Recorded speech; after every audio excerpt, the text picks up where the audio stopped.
늦잠을 자는 바람에 그만 늦어버렸네요. 안녕하세요. 오늘도 찾아왔습니다. 오늘은 만호사바 하는 날이죠. 밥은 먹지 못했습니다. 여러분들은 점심 맛있게 드셨나요? 맛있게 드셨나요? 뭘 드셨나요? 야미오는 아직 못 먹었어요. 늦게 일어나서. 제육 먹었어요? 맛있겠다. 좋은 거 먹었네. 기운이 없어. 밥을 못 먹어서. 하지만 괜찮아. 게임할 체력은 있거든요. 오늘은 4챕터를 밀어볼 시간인가? 맞나? 유튜브 확인을 해봐야 되겠는걸? 어디 보자.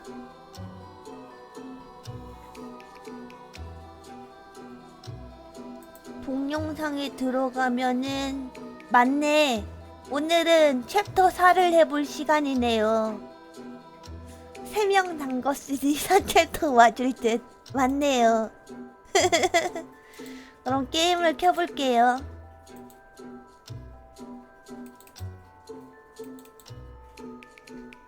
어라?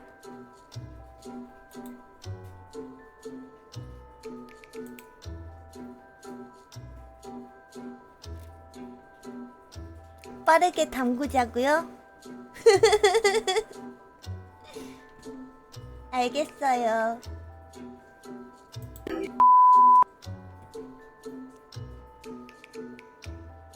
자, 한번 해봅시다.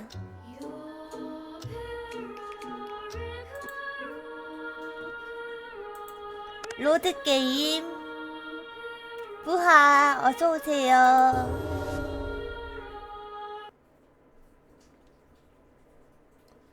사챕터라.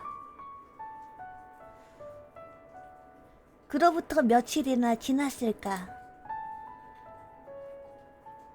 식사를 하고 샤워를 하고 담요에 쌓여 잠든다.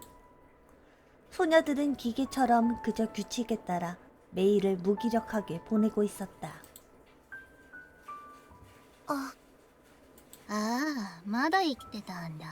しぶといね。 뭐야, 죽기를 바라는 거야? 뭐야, 코코. って死んでたら魔女裁判になってるか。せいぜい頑張って生き延びてよ。 뭐야. じゃあ 차가워. 소녀는 시선을 피한다. 피로 때문에, 공포 때문에. 私たちは何のために生かされてるんでしょうね。 오, 永遠に出す気がないのならいっそさっさと殺してしまえばいいの。 죽고 싶어 하고 있어. まるで緩やかな拷問のようだわ。 그러게요. 소녀는 마치 헛소리 하듯 중얼거린다. 살아있다는 감각 따위는 이미 오래전에 잃어버렸다고 느끼면서. 静かですね。少し前まで賑やかだったからやっぱり寂しいです。 그러게 의무실을 가득 메웠던 소녀들은 사라졌으니까.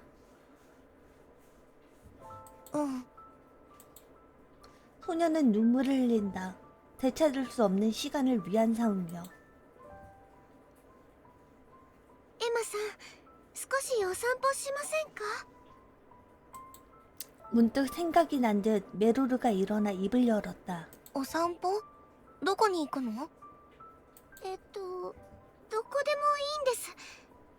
ただずっとメソメソしていたらシェリーさんやハンナさんに叱られちゃうような気がして負けていられません。元気にならなくちゃ。 메로르는 눈가를 부풀리면서도 꿋꿋하게 미소 짓는다. そうだよね。負けたくない。僕らはまだ生きてる。頑張れる。はい、行きましょう、エマさん。 메로르는 긍정적이네. 라고는 해도 감옥 안에서 갈 수 있는 곳은 한정되어 있어서 에마와 메루르는 손을 잡고 오락실로 향하는 계단을 올라갔다. だたくさん遊んでたくさん笑ってそしたらきっと元気になれます。私はもっと皆さんに元気でいてほしいんです。笑って健やかでいてほしいんです。何して遊べばいいんだろう。私もあんまり遊んだことがなくて。でもはしゃぐんです。とりあえず 여럿이서 놀다가 둘이서 놀려니까 허전할 거야, 그쵸? 이상한 기압이 들어간 메루르를 보고 에마는 자신도 모르게 미소를 지었다. はしゃぐことだけ先に決めておくの？はい。ダメでしょうか？そうしよう。今日は絶対はしゃぐって決めて何かで遊ぶ。 미소를 지으며 고개를 끄덕여준 메루르가 한 걸음 앞서 나간다. 그 등 뒤로 에마는 말을 걸었다. メルルちゃんがいてくれてよかった。ずっと一緒にいてね。 알았어. 僕を一人にしないで。もちろんです。 단 하나뿐인 확실한 것. 잡은 손의 따스함이 에마를 구원했다. 며칠 후 그날도 에마는 목적 없이 어슬렁거리고 있었다. 별다른 변화 없는 날들이 꽤 오래 계속되었고 그것은 어딘가 평온한 일상이라고도 할 수 있었다. 불현듯 날갯짓 소리가 들려왔고 에마는 깜짝 놀라 경계태세를 갖췄다. 교도소장이 날라와 에마의 모습을 발견하고 그 자리에 머문다. おや、桜庭エマさんですね。最近は平和で何よりですね。 또 왜 날라왔어? 감옥이나 야외를 돌아다니다 보면 이렇게 가끔 교도소장을 마주칠 때도 있다. 하지만 한가롭게 잡담을 하고 싶은 상대도 아니고 증오를 향해야 할 상대인지도 모르겠다. 어디까지나 교도소장은 일을 하고 있을 뿐 감옥 저택의 운영 측이란 것뿐이다. ただ、前回の処刑の時もですが、どうやら処刑台の調子が悪いようで、 처형대의 상태? 一度明日の午後、本格的にメンテナンスをする予定です。 그게 왜 갑자기 고장이 났지? 에마의 시선은 자연스럽게 복도 끝에 있는 법정 쪽으로 향한다. 평소에는 굳게 닫혀있던 문이 열려 있었다. 교도소장이 여기저기 돌아다니는 건 재판소에 출입하고 있기 때문인 것 같다. この牢屋敷も随分ガタが来ていますし、働くスタッフを増やしてほしいですよ。 아리사짱. 全く取り使いの荒い。 불평만 늘어놓고 교도소장은 서둘러 날아가 버렸다. 에마는 가볍게 숨을 내쉬며 창가에 섰다. 기분 전환 삼아 스테인드 글라스 너머의 풍경을 바라보았다. 아직 저녁 식사 전인데 하늘이 꽤 어두웠다. 僕らをここに閉じ込めて牢屋敷はどうしたいんだろう。聞いても答えてもらえないだろうけど、やっぱりみんなが魔女になるのを待ってるのかな。 마녀가 될 때까지를 기다리는 건가? 무엇을 위해서? それなら時間の問題だよね。こんなのいずれみんな魔女に。 하지만 에마는 계속해서 위화감을 느끼고 있었다. 僕は本当に魔女なのかな。なんで僕だけ魔法が使えないのかな。もし僕が魔女じゃなかったらいずれ僕だけ一人で取り残される。 방금 꼬르륵 소리 들렸죠? 에마는 주머니에 손을 쥐고 부적처럼 만년필을 쥐었다. 一人ぼっちは嫌だよ。 배고픈가 봐요. 울 것 같은 기분으로 밖을 보고 있는 동안 시야에 희미하게 하얀 것이 비쳤다. 에? 방향으로 모아 호수가 있는 쪽일 것이다. 어둑한 밤하늘에서 조용히 흩날리는 무언가. 에마의 인식으로는 지금은 봄이어야 했다. 환상적이고 말도 안 되는 광경에 넋을 잃는다. 雪。 눈이 내린다고? 마법인가? 눈이다. 에마는 호수 쪽으로 달렸다. やっぱり雪が降ってる。ここだけどうして。 호숫가에선 에마의 눈앞에서 하염없이 눈이 내리며 덧없이 사라져간다. 아마 오랜 시간 눈이 내린 것도 아닌데 호수는 얼어 있었다. 다른 곳에서는 눈이 내릴 기미도 없는데 이 호수 주변만 계절이 나간 듯한 광경이다. 花畑の虹と一緒だろ。きっと誰かの魔法の痕跡が残って何かがきっかけでおかしな現象を起こしてる。アリサちゃん。 어느새 에마의 옆에는 아리사가 서 있었다. 얘 죽었잖아. 桜庭も見に来たんだな。うちも遠くから見つけてさ。うちよくここに来るんだ。落ち着くから。アリサちゃん、よくここにいるもんね。 뭐지? ああ、今は凍っちまってるけど、なるべく水のそばにいたくて。 아직 안 담겨졌어요? 담궈지지 않았어요? 아, 분량이 없을 뿐이에요? それはアリサちゃんの魔法と関係してる？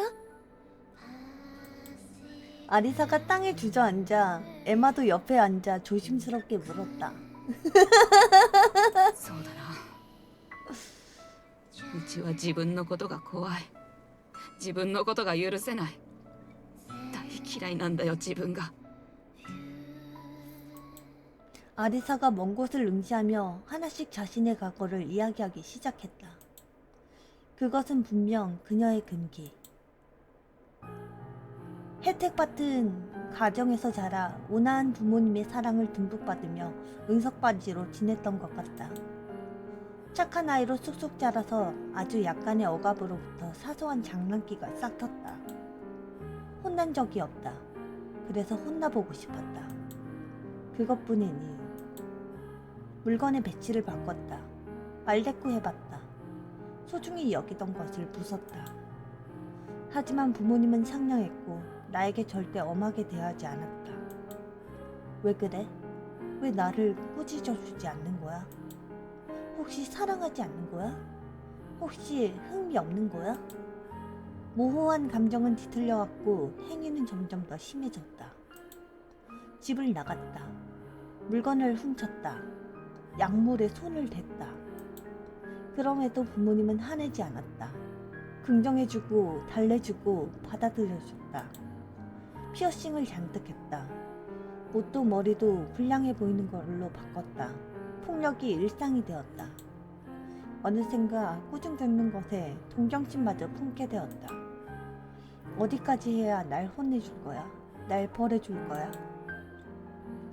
어느새 불을 다룰 수 있게 되었기에 그 힘을 사용해 집에 불을 질렀다.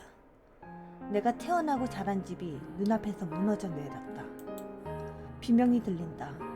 부모님이 초대한 사람이 불에 휩싸여 떨고 있는 목소리다. 나쁜 짓을 했다. 나쁜 짓을 할 수 있었다. 근처에 있던 약상자에서 약을 잔뜩 마시고 몽롱한 기분 속에서 죄책감에 취해 있었다. 돌이킬 수 없는 짓을 했다. 얘 뭐야? 위험하잖아. 약쟁이였어. 이걸로 혼나겠네. 착한 아이인 나는 이제 끝. 나는 구조되어 부모님께 안겼다. 부모님은 깊은 슬픔에 잠긴 표정을 짓고 있었다. 자, 혼내달라고 그 얼굴을 올려다보았다. 사고였던 거야. 그것이 첫마디였다. 마음이 절망에 빠지기에는 충분했다. 아리사짱이 그런 짓을 할 리 없어. 우연히 운이 나빴을 뿐이야. 아리사짱은 잘못 없어. 모두 저주하는 말처럼 들렸다. 아무도 나의 죄를 찾아주지 않는다. 용서받고 용서받는 죄는 이제는 자신을 용서할 수 없게 되었다. 아리사가 깊고 깊게 숨을 내쉬었다. アリサちゃん。ここに捕まる前からうちは家出してた。 삐뚤어졌네. ずっと 너무 家に帰って 가보에 휩싸여가지고 배가 불러가지고. もう帰れねえよ。親はもううちのことなんか忘れて幸せになってくれた方がいい。 하... うちはこのままここで。そんな、僕はやっぱり一人に。 호수 주변에만 내리는 눈 아래 오래 있어서 몸이 완전히 얼어붙어 버렸다. 에마는 자신을 끌어안고 떨었다. 그러자 다음 순간 따뜻한 열기가 느껴졌다. ありがとうアリサちゃん。あったかい。 아리사가 손끝에서 불꽃을 만들어줬다는 것을 깨닫고 에마의 얼굴에 미소가 번진다. うちにはこれくらいしかできねえ。はあただずいぶん高音まで出せるようになったな。何もかも溶かせるくらい。それって、魔女化が進んで魔法が強くなってるんだろうな。 툭 던지듯 내뱉은 혼잣말은 어둠 속으로 사라졌다. 抑えられなく。 갑자기 아리사가 몸을 웅크리며 가슴을 움켜쥐고 괴로워하기 시작했다. アリサちゃん大丈夫アリサちゃん 에마가 다가가 어깨에 손을 대려던 순간 오른팔이 불쑥 뻗어나왔다. 목이 붙잡히고 맹렬한 기세로 에마의 등이 큰 나무로 밀쳐내졌다. お前が近づくと不安になんだよ。なんか怖いんだよお前。お前魔女なんだろ。なあなあ。アリサちゃん、違う。魔女なら殺さないといけないだろう。 손대중 하지 않는 힘이 덮쳐와 발이 허공에 뜬다. 숨을 쉴 수 없었다. このままじゃ僕殺され。 강한 힘으로 목이 졸려 에마는 저항했다. 아리사의 손을 뿌리치려 필사적으로 발버둥쳤다. 아리사는 아슬아슬한 순간에 멈춰선 듯 에마를 풀어줬다. 에마는 그 자리에 무릎을 꿇는다. 동시에 아리사도 몸을 웅크리며 신음소리를 낸다. さっさと行け。理性がまだ残ってるうちに。 약간 중2병 같은데? 殺させるな。行け。 에마는 울상이 되어 아리사에게 등을 돌리고 혼자 달려갔다.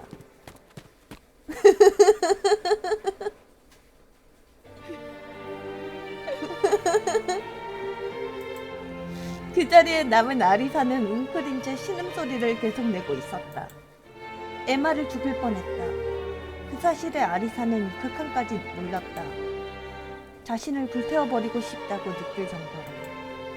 하지만 아리사가 만들어낸 신비로운 불꽃은 자신을 태울 수 없었다. どうして自分は焼けないんだよ。 주먹으로 땅을 몇 번이고 내리쳤지만 그저 자신을 아프게 할 뿐이었다. 증오를 담아 힘껏 내리친 맨주먹이 부서져 피가 배어나온다. 땅에 뚝 떨어진 피는 나비 그림으로 변해 쌓이는 눈과 섞여갔다. クソクソクソ。アリサさん 그때 등 뒤에서 들려온 목소리에 아리사는 깜짝 놀라 뒤돌아본다. 光。 그곳에는 메루르가 서 있었다. 괴로운 듯 눈가에 눈물을 글썽이고 있었다. アリサさん、自分を傷つけるのはやめてください。もう見てられません。来るな。もううちに構うなよ。 충동을 참지 못하고 아리사는 메루르를 향해 불을 뿜어버렸다. 이전에 에마를 향해 발사했을 때와는 비교도 안 될 불꽃과 열의 경로였다. 마녀화가 진행된 아리사의 마법은 건너뛰져 메루르의 전신이 불꽃에 휩싸였다. 메루르는 그 자리에 쓰러졌다. 자결하는 불꽃으로 타오르는 메루르를 보며 아리사는 이성을 되찾았다. 光。 순식간에 메루르를 불태워버린 것처럼 보여 아리사는 절망으로 눈앞이 칠흑같이 어두워졌다. 얘 사고 쳤다. うちが殺した魔女になったうちが。 아리사도 그 자리에 무릎을 꿇는다. 잠시 후 불꽃이 사라지고 불에 타 죽은 메루르가 나타날 터였다. 하지만 메루르는 일어섰다. 살아있었다. 화상 하나 입지 않았다. 光。大丈夫です。治癒魔法でなんとかなりました。アリサさんは 왜 안 죽어 얘? 마녀화가 진행되면은 안 죽는다고 들었는데 얘도 마녀인 거 아니에요? 마녀다. そうか。 얘가 흑막 아니야? 助かった。ひかみ、悪かった。でももう誰でも関係ねえんだ。 이상해. 메루루 俺が 수상해. そばに来たって。うちはきっと殺したくない。 마법을 쓸 수 있는 게 마녀잖아. 私に向けてください。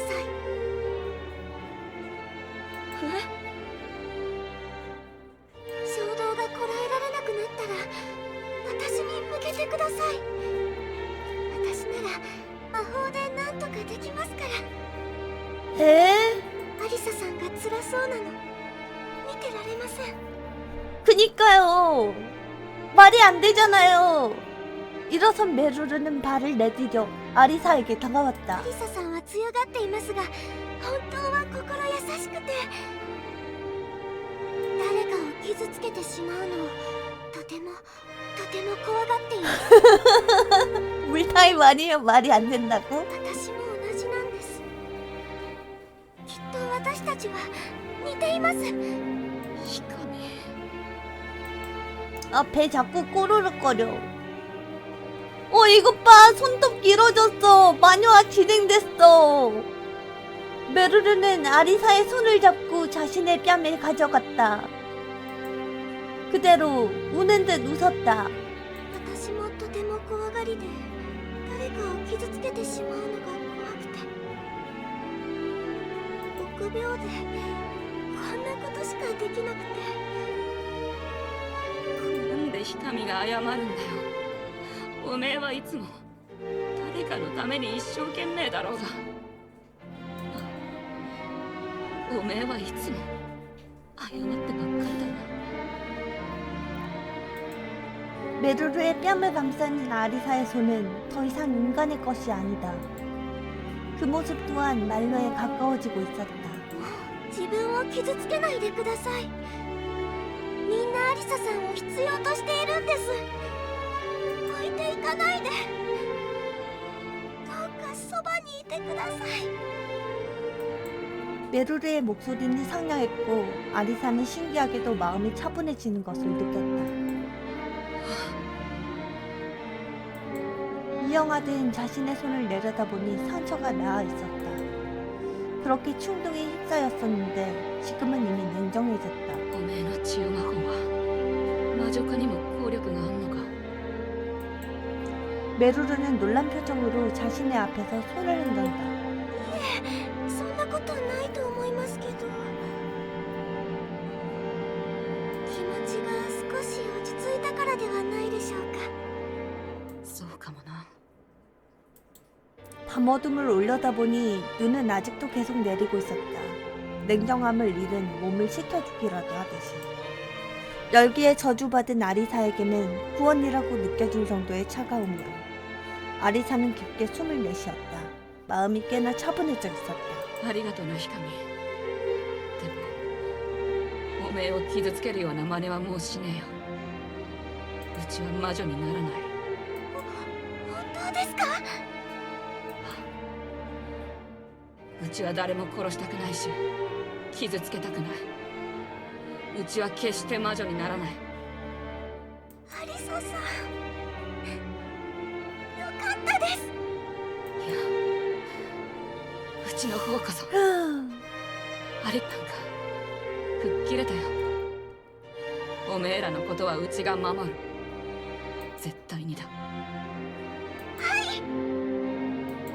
마침내 아리사의 얼굴에 미소가 돌아왔다. 메루로도 미소를 지었다. 아리사에게 죽을 뻔한 직후 에마는 식당으로 왔다. 식욕이 있을 리 없는데도 규칙이 몸에 배어버린 걸지도 모른다. 식당에는 드물게 코코와 마고가 있었다. 의식적으로 시간대를 피하고 있는 것 같지만 에마가 늦게 도착하는 바람에 어쩌다 보니 함께하게 되었다. 어색한 기분으로 테이블에 앉아 조금 늦게 메루르도 왔다. 先ほどアリサさんの姿を見かけました。僕も見かけたよ。 에마는 이영화하려던 아리사의 모습을 떠올리며 괴로운 듯 고개를 떨궜다. アリサさんすごく辛そうで、日に日にひどく消耗しています。何もしてあげられないのかな。少しお話ししましたが、ずいぶん落ち着いたみたいでした。魔女になんかならないって約束してくれました。本当？ 멀리 떨어진 자리에 앉아 있었지만 귀를 기울이고 있었던 것 같다. 코코가 찬물을 끼얹 듯 코웃음을 쳤다. ばっかじゃねえ。そんな口約束信じちゃってんの？無理無理。あいつ絶対魔女になりそうじゃん。そろそろ寝首かかれちゃうかもよ。アリサちゃんはそんな子じゃないよ。まだ友情ごっこ信じてる感じ？キモ。自分だけは死にたくない。生き残るためには先に殺さなきゃって。どうせいつか殺し合いになる。そうしたら優しいエマッチはおとなしく殺されてくれちゃうわけ？友達のためならって。そんなら私もエマッチと友達になりたいな。お願い。 코코는 상냥하게 웃으며 책상을 힘껏 내리쳤다. 에마와 메루르는 악의 그 자체 같은 큰 소리에 몸을 움찔 떨었다. 気色悪い。みんな敵なんだよ。 빡큐하는 いい 것 加 봐. 減気づけよ。違うよ。敵なんかじゃない。仲良くした方がいいに決まってる。そうしたらきっと活路が。活路ってなんだよ。もう死ぬか魔女になるかしかねえだろ。私は死にたくない。死にたくない。死にたくない。もうお前らが死ねよ。私以外みんな消えろよ。ココちゃん、落ち着いて。 마고가 일어나서 히스테리를 부리고 있는 코코에게 다가갔다. 코코는 머리를 감싸쥐고 떨고 있었다. あいつが殺しに来るかもしれない。私いっぱいあいつの悪口言ったし、怒らせたし、私のこと恨んで殺しに来るかも。怖い怖い怖いよ。誰か助けてよ。ええ、自衛手段は考えた方が良さそうね。マーゴちゃんまで。マーゴちゃんは最初から誰のことも信じてないんだ。 마고는 겁에 질러 패닉에 빠진 코코의 등을 쓰다듬으며 일으켜 세워준다. 出ましょう。今は一人でいた方がいいわ。 마고의 흘겨보는 시선이 에마와 메루르 쪽으로 향한다. アリサちゃんだけじゃなくて、誰がいつ殺人を犯すのかわからないもの。 마고와 코코가 식당을 나간다. マーゴちゃんとココちゃんとはもう分かり合えないのかな。 마고와 코코 사이에 에마는 심각한 인식 차이를 느끼고 있었다. エマさん、ここは私に任せてくれませんか？メルルちゃん？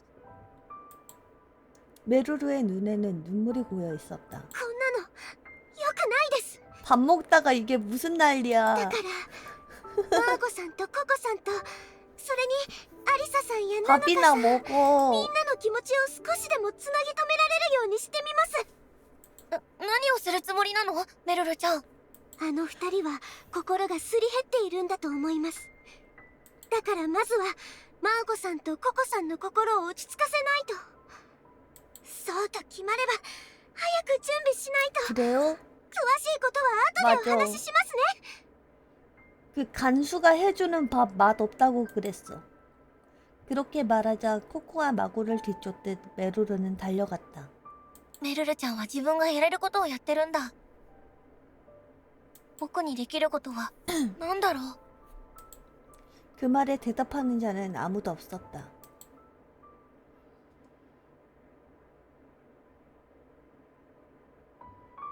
결국 식사는 거의 목구멍으로 넘어가지 않았고 에마는 지하로 왔다.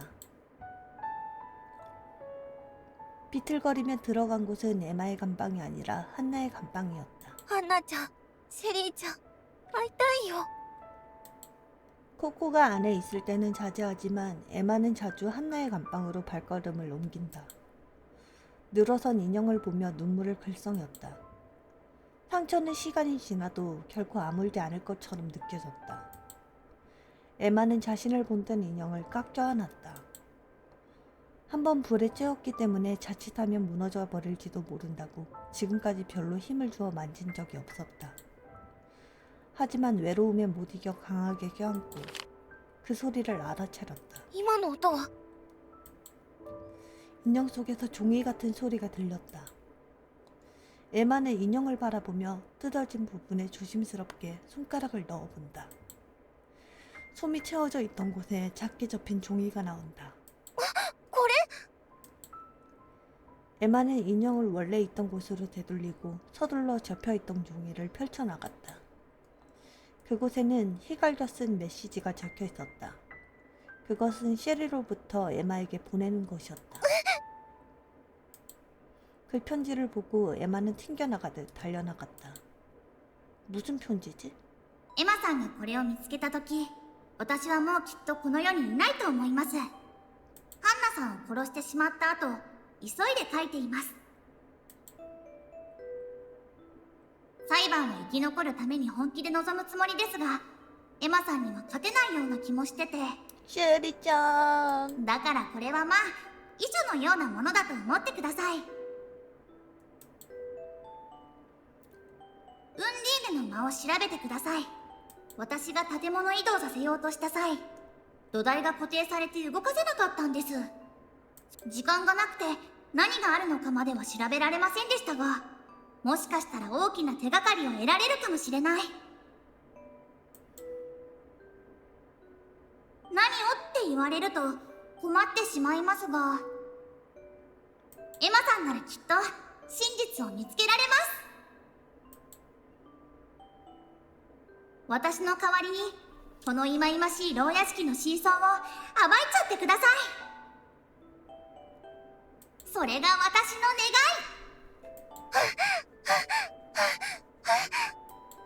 전속력으로 여기까지 달려온 에마는 거친 숨을 몰아쉬었다. 겨우 도착한 운딘의 방안을 빙 둘러본다. 何かあるはずなんだ。ここにきっと。 에마는 끊임없이 쏟아지는 눈물을 닦으며 필사적으로 실내를 뒤지고 다녔다. シェリーちゃんが託してくれたんだから見つけるんだ。今度こそ。 뭐가 있지? 에마가 사방을 샅샅이 수색한 결과 本当にあった。 운딘의 방 안에서 아주 작은 바닥 틈새를 발견하고 그곳을 들어 올리자 숨겨진 계단이 있었다. ここに一体何が。 계단이 있다고? 명백히 숨겨져 있던 지하로 가는 문을 에마는 놀라며 내려다본다. 行ってみよう。まずは調べてみるしかない。 에마는 꿀꺽 침을 삼키며 겁먹은 듯 아래로 내려가기 시작했다. 계단을 내려가자 그곳은 중간층에 있는 엘리베이터 홀이었다. エレベーター。外に繋がっているかもしれない。 에마는 희망을 가슴에 품고 서둘러 엘리베이터에서 올라탔다. 버튼은 상승과 하강 두 개뿐이었다. 에마는 망설임 없이 하강 버튼을 눌렀다. 아래로 내려갈수록 에마의 고통은 더욱 거스렸다. この先に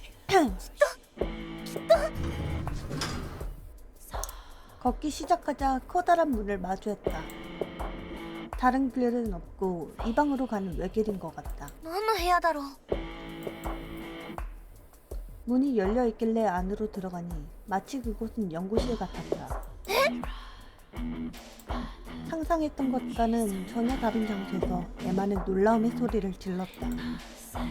게다가 안으로 들어서자마자 기온이 뚝 떨어졌다. 옆방의 온도가 상당히 낮은 모양인데 그 영향이 이 실내에도 미치고 있는 것 같다. 내쉬는 숨이 하얗게 변하자 에마는 몸을 부르르 떨었다. 멍하니 서 있자니 그대로 얼어붙어 버릴 것만 같았다. 냉동실 같은 게 있나? 何なんだろうこの施設。なんだかとにかく調べてみよう。 급하게 둘러보던 중 선반에 아무렇게나 놓인 파일을 발견했다. 손에 들어 열어보니 수감자 명부가 끼워져 있었다. 하지만 에마가 알고 있는 이름들의 나열이 아니라 과거에 수감되었던 소녀들의 명단임을 깨닫는다. 그 안에서 놀라운 이름을 발견했다. 그 이름은 정성스럽게 빨간색으로 동그라미 쳐져 있었다. 쿠로베 나노카. なのかちゃん。 넘겨보니 다음 페이지에는 나노카의 얼굴 사진과 개인정보가 기재되어 있다. 대부분 이 과목에서 본 적 있는 수수께끼의 언어로 적혀 있어서 무엇이 쓰여 있는지는 알 수는 없지만 추측건대 그녀의 조사 보고서인 것 같다. 군데군데 에마가 읽을 수 있는 언어로 휘갈려 쓰여 있었다. 주요 감시 대상, 탈옥, 위험. 두근두근 심장이 미친 듯이 뛰고 있다. なのかちゃんは何者なの？ 직후였다. 등 뒤의 문에서 불쾌한 소리가 났다. 문득 뒤돌아보니 문이 닫혀 있었다. 에마가 놀라서 주위를 둘러보자 안쪽에는 똑같이 닫힌 문이 보였다. 에마는 자신이 그 자리에 갇혀 버렸다는 것을 깨닫는다. どうしよう。 잠겨버린 문을 열 방법을 찾지 못해 에마는 당황했다. 실내의 낮은 기온 때문에 생각이 잘 나지 않는다. 체온이 급격히 떨어지면서 닭살이 돋았다. 손끝도 저리기 시작했다. このままだと凍死するかも。 소름 끼치는 생각에 얼굴이 창백해진 에마는 조작판 같은 것이 있는 곳으로 달려갔다. 그 조작판은 음식점에 있는 터치패널처럼 기본이 되는 스탠드에서 분리할 수 있게 되어 있었다. 그리고 그 표면에는 어떤 스위치인지 알 수 없는 것들이 많이 늘어서 있다. 에마는 패닉에 빠진 채 조작판에 늘어선 스위치를 마구잡이로 닥치는 대로 눌러댔다. 몇 번 누르다 보니 이윽고 실내의 문이 열리는 소리가 울려 퍼졌다. よかった。 에마는 안도의 한숨을 쉬고 곧바로 그 방을 나오려 한다. 문을 연 순간 에마의 등 뒤에서 충격음이 울렸다. 에마가 돌아보자 바닥에 떨어져 반으로 쪼개진 조작판이 보였다. どうしよう。 에마는 잠시 문 밖에 떨어진 조작판을 번갈아 보며 망설이는 기색을 보였다. ごめんなさい。 에마는 누구에게라고도 할 것도 없이 사과하고 그 자리를 떠났다. 게스트하우스에서 나온 에마는 후하고 길게 한숨을 내쉬었다. なんとか脱出できた。そろそろ就寝時間だし、一度牢屋敷に戻ろう。 여러 가지로 혼란스러웠기 때문에 걸으면서 생각을 정리해 나갔다. 문이 왜 잠긴 거지, 근데? 갑자기? 교도소장이 잠궜나? あの地下施設は一体何だったんだろう。位置的には牢屋敷の真下にあった。もう一つ気になったのはあのファイル。 수감자 명단과 쿠로베 나노카의 조사 보고서. 그것이 의미하는 바를 현재의 에마는 예측할 수 없었다. 단 하나 생각나는 것은 나노카는 다른 재수와는 명백히 다르다는 점이다. わからないことばっかりだけど、あの地下施設はきっとまた行けるはず。 만약을 대비해서 운디네의 방 내부는 원래대로 돌려놓았다. 明日もう一度行ってみよう。 당장의 목적을 찾은 에마는 기운을 조금 되찾고 감옥으로 가는 길을 달렸다. 그 에마의 모습을 나무 그늘에서 지켜보는 소녀가 있었다. 너 정체가 뭐니? 다음날 아침 에마는 다시 게스트하우스 앞에 와 있었다. よーし。 다시 한번 지하시설을 조사해보기로 하고 운디네의 방으로 향했다. 그 에마 앞에 待って、 나노카가 앞을 가로막듯 나섰다. なのかちゃん？一体どこへ行くつもり？ 고요히 묻는 나노카는 아무 표정도 짓지 않았고 무슨 생각을 하는지 알 수 없다. 순간 에마는 동요했지만 즉석에서 표정을 가다듬었다. ウンディーヌの間に行こうかなと。何のために？少し中を調べてみようかなって。あなたは昨夜も長時間ウンディーネの間の中にいた。あの部屋はさほど広くないのに何をそんなに調べる必要があるの？昨日も見てたんだ。あんなに慌てて中に入っていったんだもの。注視する必要があるでしょ。ウンディーネの間に何があるの？ 에마는 대답을 망설였다. 어젯밤 본 수감자 파일이 순간 머리를 스쳐 지나간다. なのかちゃんは一体何者なの？用していい相手？ 하지만 망설임은 금세 떨쳐낼 수 있었다. 여러 번 음심에 빠져 상대를 믿지 못했고 좋은 결과로 이어지지 못했다. なのかちゃんは味方だ。僕は信じる。中で隠し部屋を見つけたんだ。それが地下にある謎の施設とつながってて。本当なの？うん。私も調べさせてほしい。ただ隠されていたのなら牢屋敷にとって都合の悪い場所ではありそうね。二人揃っていくのは危険かもしれない。いつ監視に見つかってもおかしくない。そうかも。なら僕が外を見張っておくよ。隠し部屋の行き方は教えるから。あ、施設の中は冷凍庫みたいな寒さだったから気をつけて。 조금 허를 찔린 듯한 표정으로 나노카가 에마를 빤히 바라보고 そ 있었다. こまで私を信用していいの？なのかちゃんは僕らの仲間だよ。同じ境遇なんだから助け合っていこうよ。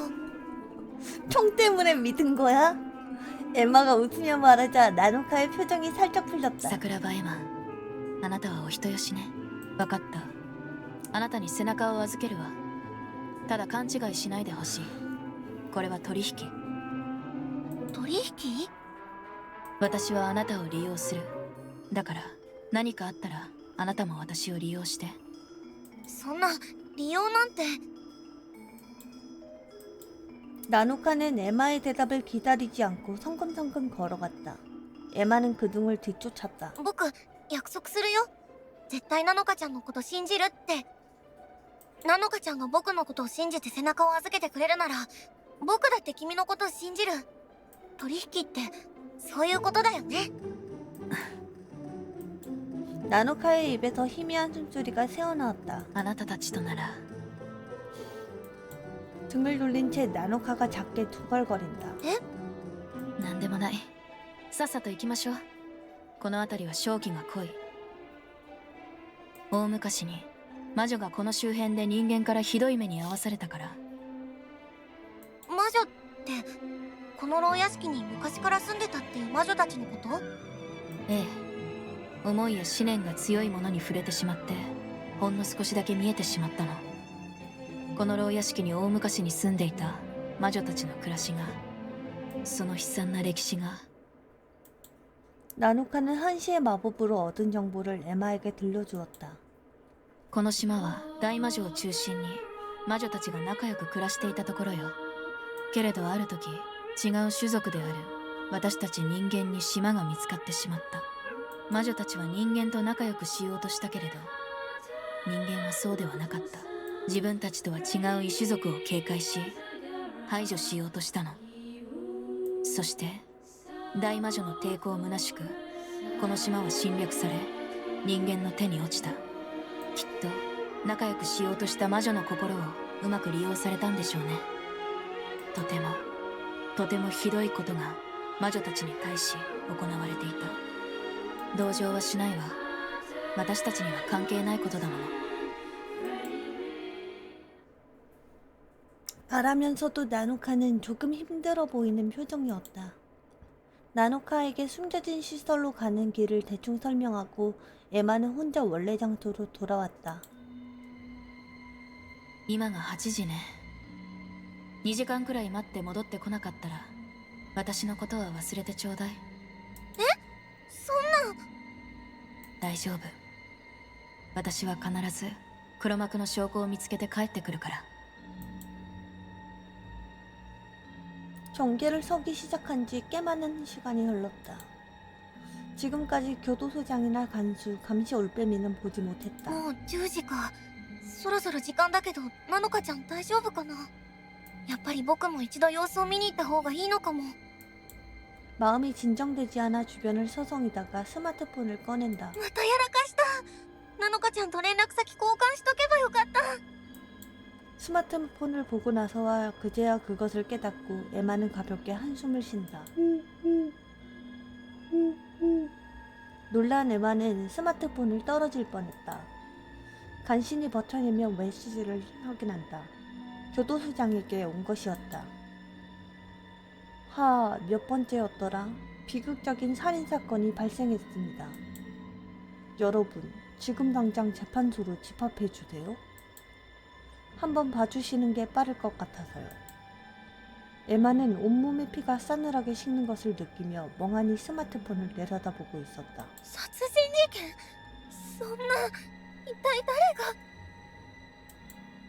머릿속에서 살아남은 소녀들의 모습이 빙글빙글 맴돈다. 그러고는 운진의 봉을 돌아본다. 나노카가 나올 기색은 없다. 잠시 에마는 그 자리에서 망설였다. 나노카가 나오기를 기다려야 할지, 법정으로 가야 할지. 하지만 누군가 살해당했다면 우리들은 그것을 알 필요가 있다. 결국 감옥으로 향했다. 살인사건이 발생했습니다.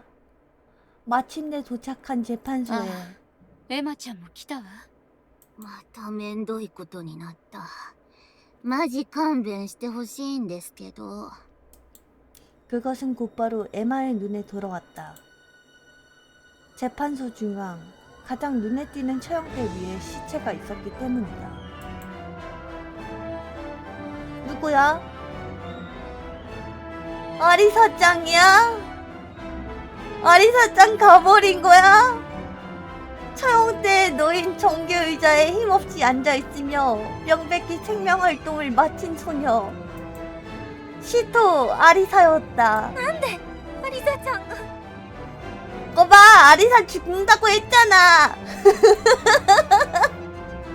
조금 늦게 법정에 들어온 메루루도 아리사의 죽음을 확인하고 힘없이 무너져 내린다. アリサさん。 왜 죽어버린 거지? 어쩌다 저기 간 거야? 법정 안으로 들어갈 수가 있어요? 皆さんお揃いですかね。黒部なのかさんは相変わらずいないようですが、というわけで見ての通り殺人事件が発生しているので魔女裁判を執り行います。 자살 같은데? 残りの人数も少ないですし、そんなに悩む必要もないですよね。操作させる気ねえだろお前。いやまあ嫌な時間は早く終わらせたいですよね。今いる囚人の中から必ず殺人犯を特定してください。その者は魔女として処刑。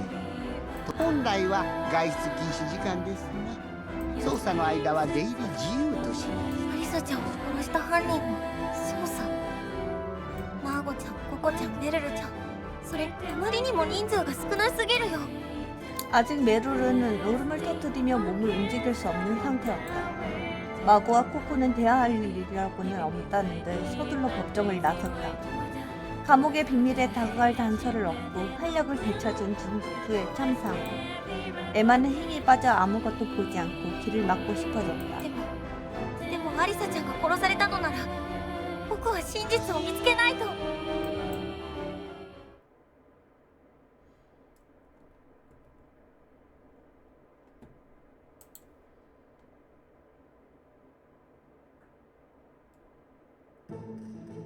에마가 재판소 앞 근처 통로를 마주쳤을 때 비슷하게 서성이고 있던 마고와 마주쳤다. エマちゃんもそうさよね。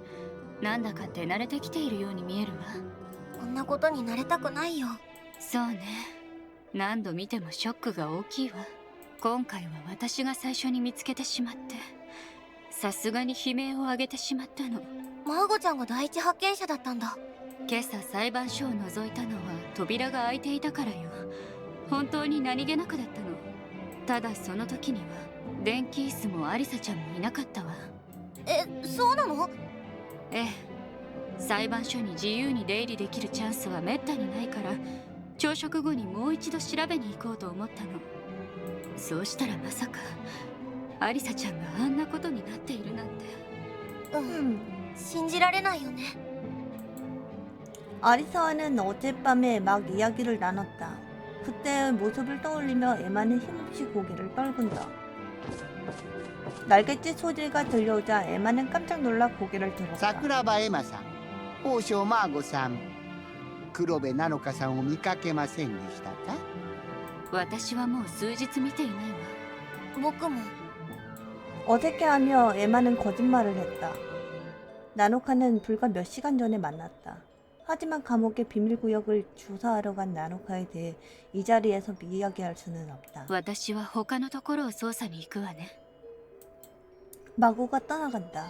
몹시 수척해져서 발걸음이 위태로워 보인다. やれやれ困りますよねまったく裁判が始まる前には見つけないと国長ってナノカちゃんのこと本当に探してたんだ。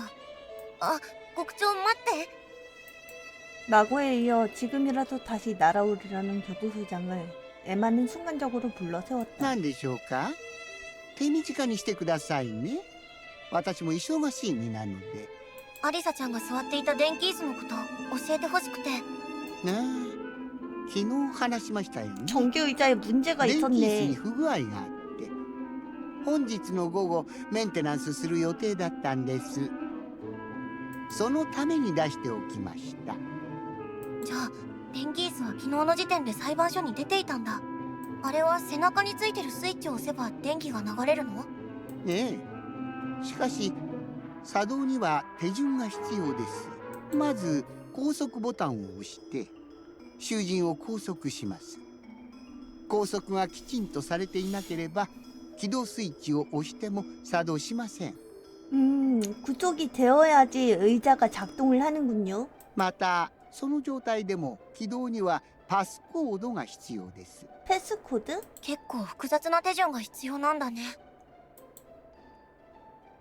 もういいですか本当に忙しいので待って、もう一つだけ。処刑台の仕組みを教えてほしくて。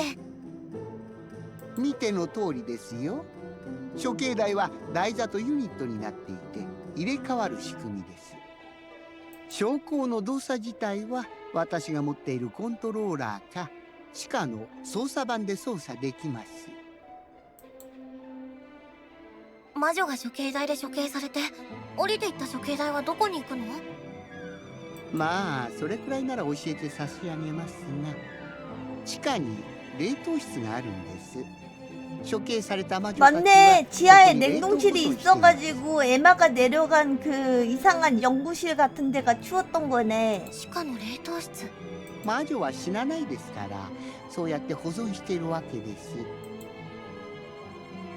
そういえばマーゴちゃんがさっき処刑台が下がってたのを見たって言ってたけど。ねえそうみたいですね昨晩の21時あたりに何度か動いて今朝の9時に上昇したようですそれまで地下にあったみたいですねそんな予定はなかったんですが一体誰が挙げたやら処刑台の昇降記録、マーゴちゃんの言ってたことは本当みたいだ。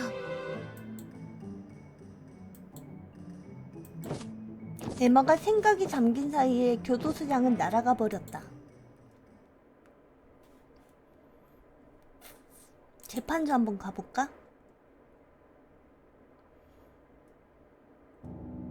어쨌든 현상을 조사하지 않으면 시작도 안 되기에 에마는 우선 재판소의 시체 현장을 조사하기로 했다. アリサちゃん。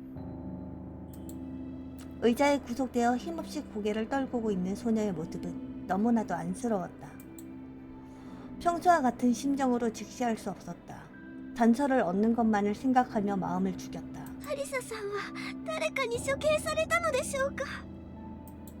잠시 울고 있던 메루루가 비틀거리며 에마의 옆에 섰다.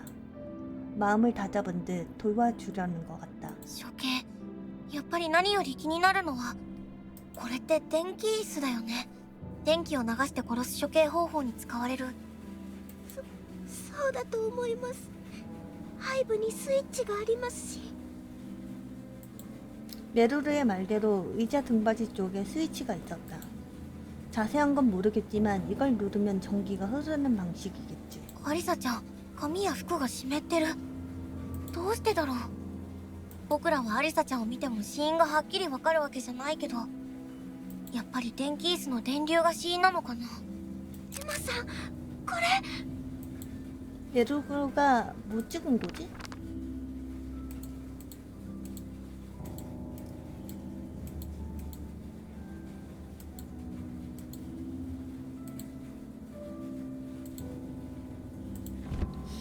메루루가 가리킨 것은 어리사 얼굴에 남은 문이었다. 에마는 숨을 삼켰다. これはやけど？それに魔女化が進んでいるみたいです。 아리사의 모습은 일반적인 인간과는 거리가 먼 모습이 되어가고 있었다. まるで慣れ果てみたいだ。 처형대의 바닥을 조사하던 중 또 다른 신경 쓰이는 것을 발견했다. 시체의 발밑을 부근으로 유리 조각 같은 것이 광범위하게 흩어져 있었다. これは一体何だろう。 전기 의자에 유리 소재는 없었고 어딘가에서 옮겨온 것처럼 보였다. 하지만 생각해도 바로 알 수 있는 건 없다. 에마는 참았던 숨을 내쉬었다. 그렇게 시선을 아래로 향하자 아리사의 발밑에서 유리 조각이 섞인 다른 투명한 조각을 발견한다. これってローかな。本当ですね。使用済みのろうそくのかけらでしょうか。アリサちゃんが使ったのかな。 양초? アリサちゃんの 양초가 周 왜 辺 있지? 一通りは見たと思うけど、アリサちゃんはどうして処刑台で？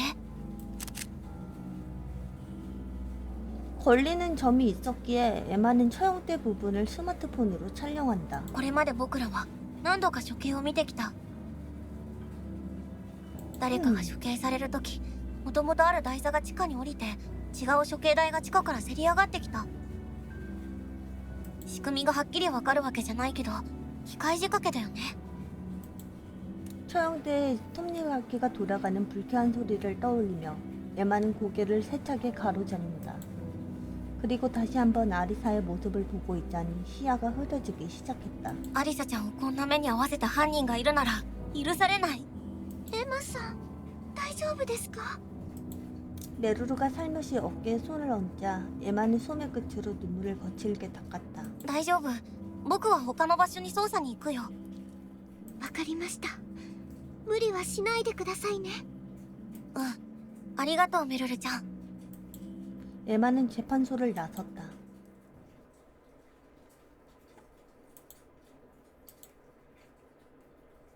감옥도 가야 돼?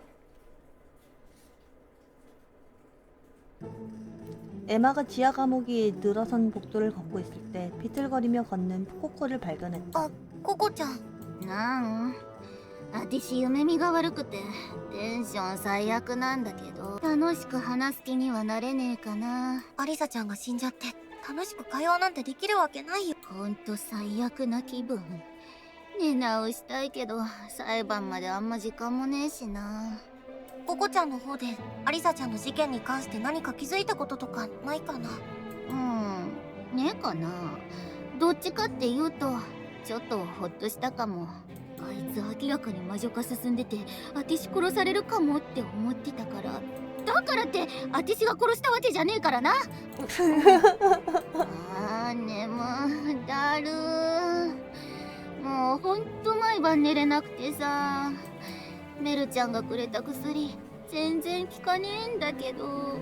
코코는 지친 기색으로 떠나간다. 지하 감방에 단서가 있을까 싶어 이것저것 찾아봤지만 특별히 발견한 것은 없었다.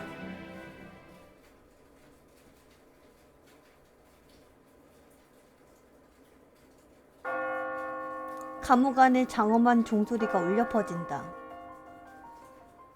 뭐야, 너무 짧은 裁 거 判が 아니야? 始まる。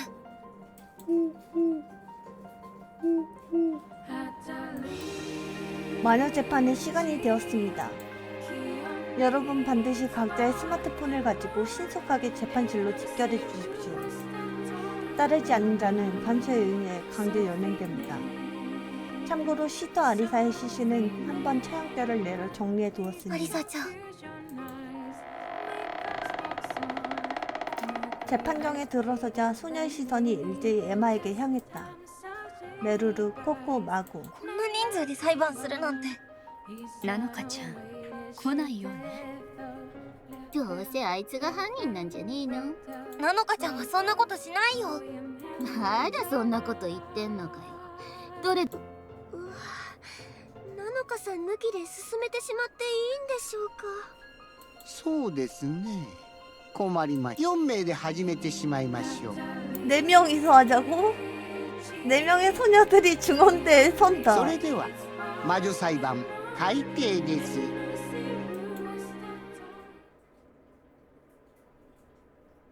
結局ナノカちゃんは戻ってこなかった。でもその分獄長に気づかれずに今も地下を探索し続けているはず。ナノカちゃんは黒幕を探してるし、アリサちゃんを殺しなんてするはずない。逆に言えば、もし本当に黒幕がいるならナノカちゃんのことを処刑しようとしててもおかしくはないかも。ナノカちゃんのこと裁判から守らないと。ナノカさんなしで始めていいんですよね。ナノカちゃんはずっと一人で外を探索してたみたいだし、この事件に関係ないと思うよ。そんなんわかんなくない？まあいなかったらいなかったで欠席裁判になるだけ。私は別に問題ないわ。アリサちゃんのためにも真相を明らかにしなきゃ。大丈夫、きっとナノカちゃんだってやってない。 음. とにかく今ある情報でわかることを調べるんだ。それじゃあ見つかった死体のことおさらいしてみましょうか。 진짜 탈주한 건가? そうしましょう。被害者アリサちゃんは電気椅子に座ったまま死んでいたわ。彼女がどうやって殺されたかなんて考えるまでもないわね。 여러분, 저 화장실 좀 다녀올게요.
에헴. 맞습니다. 에헴.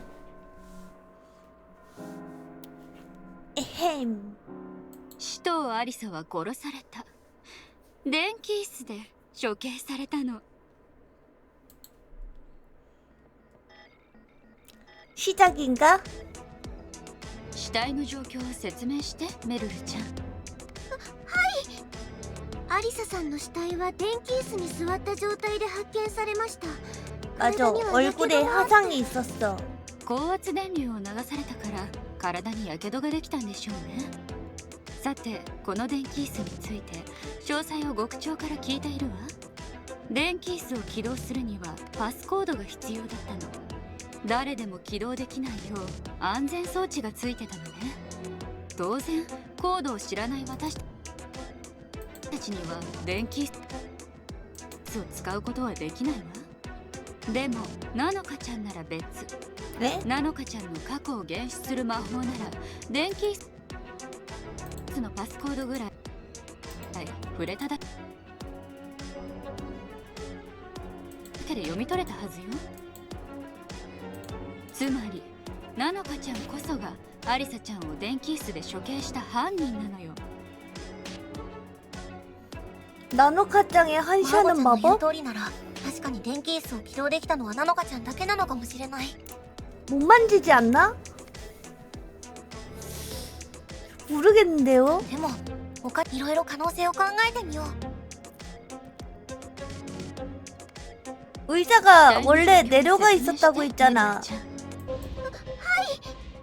さんの死体は電気椅子に座った高圧電流を流されたから 아니야, 올라가 있었나? 電気椅子を起動する誰でも起動できない当然コードを知らない私たちには電気椅 이거는 子 맞고 でもナノカちゃんの過去をげちょっと 이거다. 待って 이거 電気椅子に 아닌가? 触れられるタイプナノカちゃんの電じゃあエマちゃん今朝のナノカちゃんの行動 이게 아니었어. 適当なこと言ってね怪しまれた。じゃあ電気 그럼 椅子を 만질 起動 수 できた人は 있었다고? ナノカちゃん以外本当にいないのかな。 뭐지? 死体の状況を説明してルルちゃん。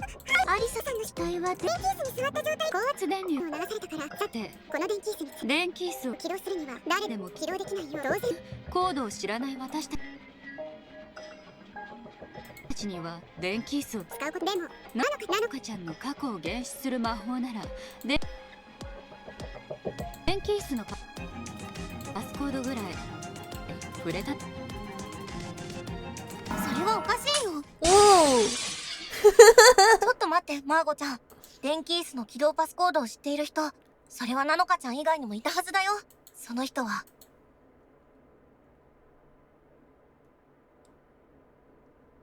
뭐지? 그 사람은 피해자? 被害者つまりなんで電気椅子に座らされた被害者ならだからその犯人がなのかだ。怒られちゃった。もう一度考えナノカちゃん以外で新たな可能性。その人は極長なら分かってるはずだよ。でしょうね。で極長その可能性もでもこの前だってなのかのやつそう言ってたじゃん。極長が犯人の可能性を追うの極長がやったというなら確かにそうかも。まだ極長がしているのは当然として他にこの牢屋敷にいる人でパスコードが分かりそうな人はいないかな。新たな可能性を提示してその人は 흑막이라고? 너무 어거지잖아. 이게 정답이라고? これだよ。黒幕。この牢屋敷を支配する黒幕なら当然知っている。なるほどね。確かに本当にいるならだけど 개웃기잖아! のかちゃんはずっと黒幕を追っていた。僕たちの中に実際もしかしたら今までの事件や裁判の中で死んでいる可能性だった。でも可能性はあるはずだ。まあ少なくともこの牢屋敷を用意。逆に言えば犯人は黒幕な。黒幕。確かにマーゴちゃんの言う今回の裁判の結果で黒幕をあぶり出せればそれならなおさら。でもねエマちゃん、私がナノカちゃんを疑う理由はまだあるのよ。理由？エマちゃんはナノカちゃんが犯人じゃないと信じているみたいだけど、これを聞いてもまだその主張守りきれるかしら。 또 시작인가? 現場にはろうそくが落ちていたわ。ろうそくには使われた形跡があったし、ろうが溶けて床に落ちた跡もあった。つまりこれはアリサちゃんがろうそくを使っていたということね。それがどうかした？ろうそくに火をつけてたことが何の証明になんの？ろうそくを使う状況、それってどんな状況かしら。明かりが欲しい時でしょうか。その通り。つまりアリサちゃんは夜にこの裁判所にいたということよ。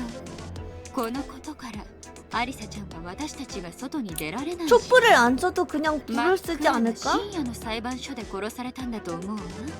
초를 안 써도 되잖아. 私たちは各自の部屋に戻っていたわ。牢の外で行方をくらましていたナノカちゃんにしかこの犯行は不可能なのよ。わかったかしらエマちゃん。マーゴちゃんの意見でも事件当時の現場の状況を想像してそれを指摘しよう。 근데 現場に 사용된 흔적이 있어요. はろうそくが落ちていたわ。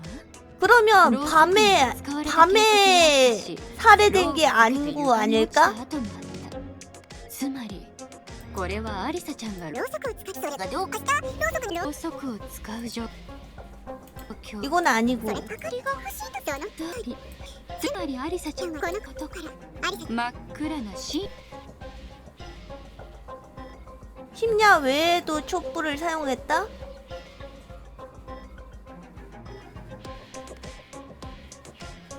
その理屈はおかしいよ。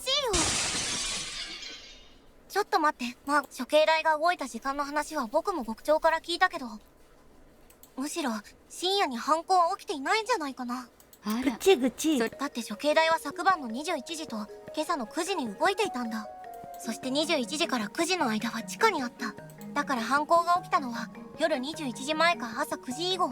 つまり僕たちが外に出られない深夜の時間帯以外なんだ。仮にろうそくが明かりとして使われたなら夜21時前なんじゃないかな。なるほど、確かにそうね。エマちゃんの言うことも一理あるわ。でもそれだとやっぱりナノカちゃんかエマちゃんが犯人で間違いないみたいね。え？アリバイがあるのよ、私たち3人はね。 알리바이가 있다고? 昨晩の21時前、私たち3人にはアリバイがあるわ。そうでしょ、メルルちゃん、ココちゃん。はい、昨晩私は왜 나를 초대하지 않았지? 셋이서 말을 맞추고 있는 거 아니야? 이건 너무 찐따 같지 않아요, 근데? 이거 한번 해볼까? 왜 초대 안 했어? 왜 초대 안 했어? どうしてそのパーティーに僕が誘わいやメルちゃん私やココちゃんがエマちゃんにもそう伝えて。みんなの気持ちを何をするつもり。あの二人はだからまずはマーゴさんとそうと決まればそう詳しくはメルルちゃんを悲しませちゃってでも僕は犯人でマーゴちゃんたちを疑うわけじゃないけどアリバイを崩せる材料を探し出さ 너무 ないと。 찌질해 보였어. 昨晩の21時前、私たち3人にはアリバイあ、メルルちゃんが言ってたことだ。僕が夜に地下を探索してた時のことかも。その時アリサのやつも見かけて声かけたけど来なかったんだよね。確か夜の20時ぐらいだったかな。どっちにしろ21時までは私らずっとアリバイあっから。つまり私たちにはアリサちゃんを殺すなんて不可能なの。あの電気椅子で処刑をするには裁判所にいてボタンを押さなきゃダメでしょ。でも私たちにお茶会を抜け出した者はいないし、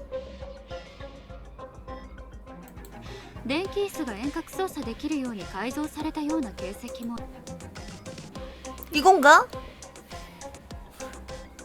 ない。つまりやっぱりナノカちゃんに 이거다. それはおかしいよ。 정규이자 고장나 있다고 아까 교도소장이 決 말했잖아요. めつけるのは早いよ。 맞아. 나는 역시 똑똑해. あら、それはどうして国長から聞いたんだけどもし不具合があってアリサちゃんがいつどこで殺されアリバイの証拠は崩れなるほどね。でその不具合ってそれはつい話に出しちゃった国長。はいはいなあ電気椅子の不具合ですね。高速機能の不具合高速する分にはいいんですが何回か押していれば解除されることもあるんですが、スイッチがへたっているのかもしれませんね。でも処刑機能には影響がないはずですよ。そう、ありがとう国長。 처형 기능에는 영향이 それな 없다고? ら電気椅子を使って処刑をする分には問題はなさそうね。それはどうなのかしらエマちゃん、答えてほ。高速機能の不具合それについて問題は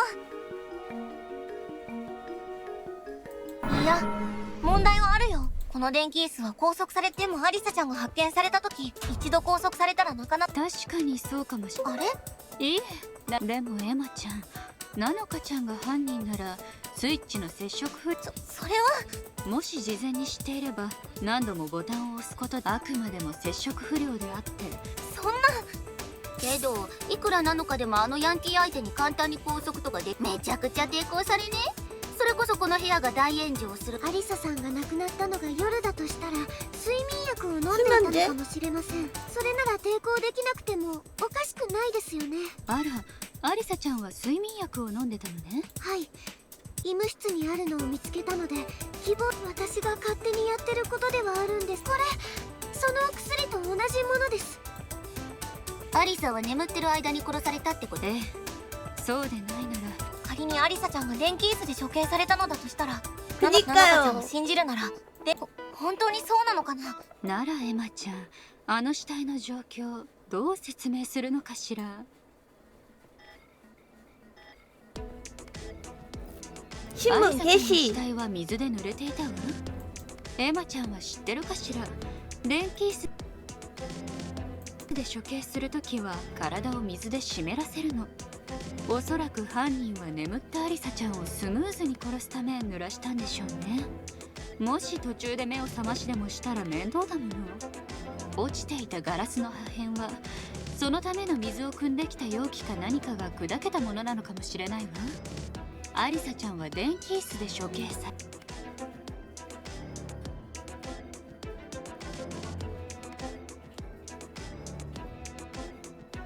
샤워를 하고 있었나? 이건가? 이거라고 해줘. 스프링쿨러는 아닌 것 같아요. 여기에 스프링쿨러 없잖아. 물이 뿌려지지 않았다? そうでないと水で濡れていた説明がつかないの。そして電気椅子が使われたとしたら犯人はナノカちゃんかエマちゃんだけ。何か反論はあるかしら。電気椅子が使われたなら確かに僕かナノカちゃんしか犯行ができないのかもしれない。これまで見つけたものの中でアリサちゃんの死体状況を説明できそうなものはなかったかな。マーゴちゃんに証拠品を突きつけるんだ。アリサちゃんの死体は水で濡れていたわ。 물이 아니었나? エマちゃんは知ってるかしら。電気椅子で処刑するときは体を水で湿らせるの。おそらく犯人は眠ったアリサちゃんをスムーズに殺すため濡らしたんでしょうね。もし途中で目を覚ましでもしたら面倒だもの。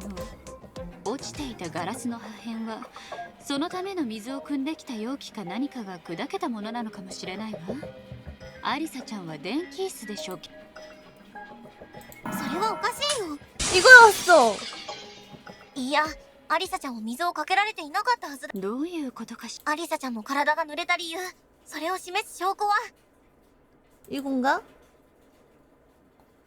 이거 아니면 이건데. 뭐지? 뭐지? 이렇게요? 이거 아니면 이거? 이거! アリサちゃんは睡眠薬を頭からかぶったんだ。飲み薬を頭からかぶる。それに青いし別に。そうですね。もし 아니네. これをエマッチ目悪い。間違えちゃった。全身が濡れてしまう。水をかけられたわけ。アリサちゃんの体が濡れた理由、それを示す証拠は。その証拠がアリサちゃんの体を濡らした理由 이것도 だと 아니야? はとても考えられない。言い逃れに必死なのはわかる。全身が濡れてしまう。水をかけられたわけじゃない。アリサちゃんの体が濡れた理由、それを示す証拠は。 전혀 모르겠는데?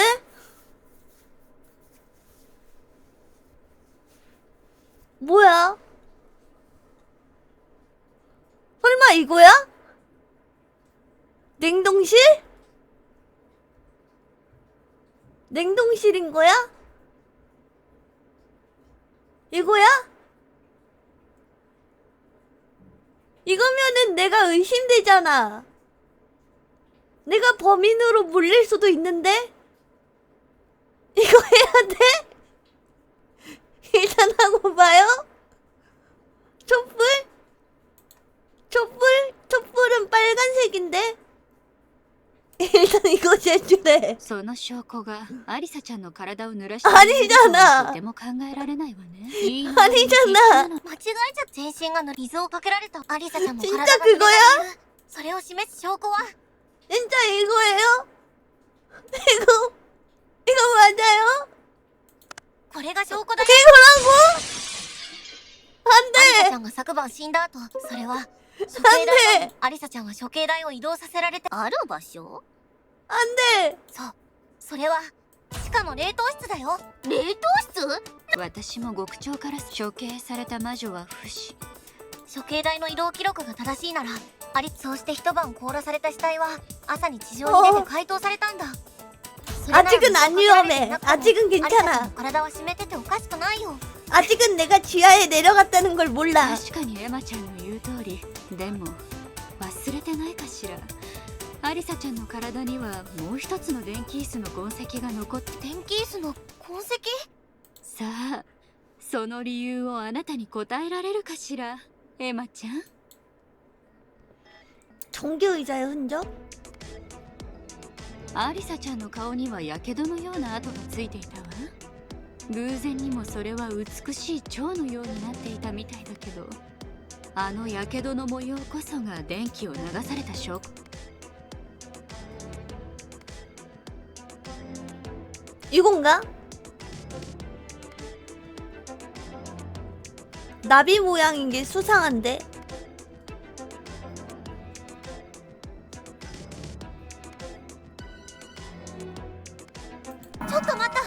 오, 待ってマーゴちゃん電気でついたとは限らないと思うよ 오늘 잘 맞는데?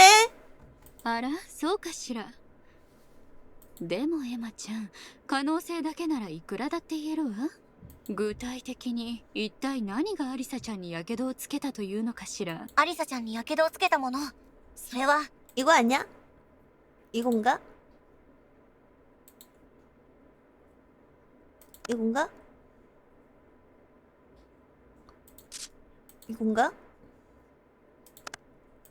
間違いアリサちゃんの顔のアリサちゃんにやけどをつけたものそれは 이건가? あの模様と同じメルルちゃんの渡した睡眠薬これはメルルちゃんがアリサちゃんに渡したものと別の新しいでもこの瓶蓋に蝶の模様が刻まれてるんだ確かにアリサのやけどそっくりだ。メルルちゃんアリサちゃんに渡した瓶の蓋にはこの模様は同じものがだとしたらやっぱりアリサちゃんのやけどは睡眠薬でも睡眠薬が勝手に熱くなるわけ。アリサちゃんの顔に蓋の模様通りのやけどができた理由それは 마법이겠지. アリサちゃんの魔法だよ現場にはろうそくを使った跡もあったこれはアリサちゃんの炎の魔法だったらこの蓋だって辺りにはガラスの破片も飛び散ってでもだとしたら待ちなさい。エマちゃんはどうしても電気椅子が使われなかったことにしたいように。そういうわけじゃないけどそう、現場の仮に電気椅子が使われなかったとそれに答えられないようならエマちゃんの推理は意味をなさないの。アリサちゃんが感電死したと思ったのは何も電気椅子に座ってたからだけじゃないわ。ねえメルルちゃん、あなたならアリサちゃんの死体を見て何が死因だと思うかしら。そうですね。詳しいことは専門家でもないので分かりませんけど外傷がないので体の中身の問題だとは思います。病死や窒息溺死や毒殺そう、つまりアリサちゃんはある意味病死のようなものだったんじゃないかしら。 병사? 強い電気ショックは止まった心臓を動かすこともあるけれど逆に止めることだってあるわ。電気椅子は長時間高圧電流を流して処刑する器具です。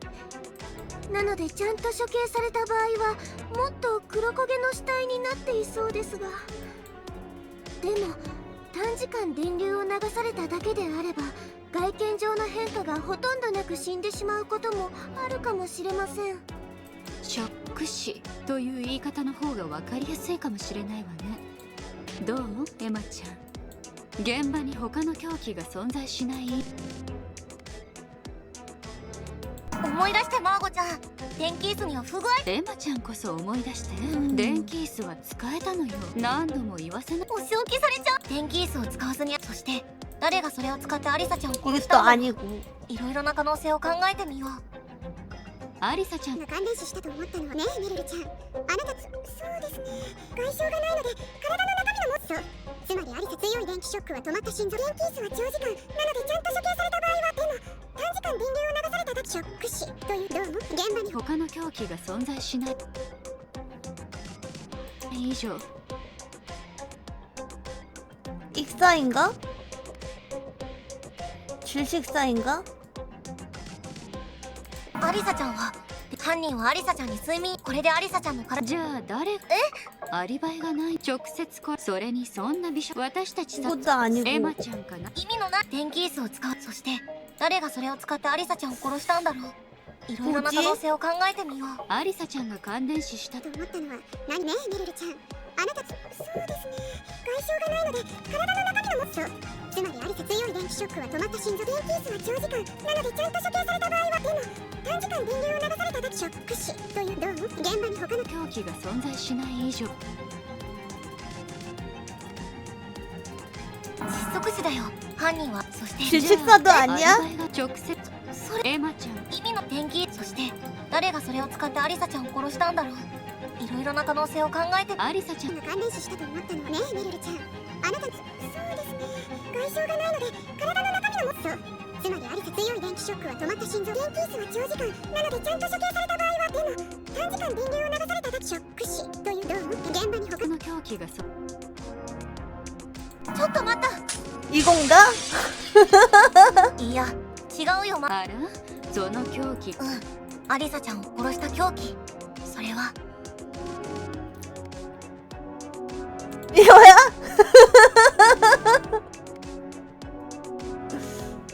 이거야?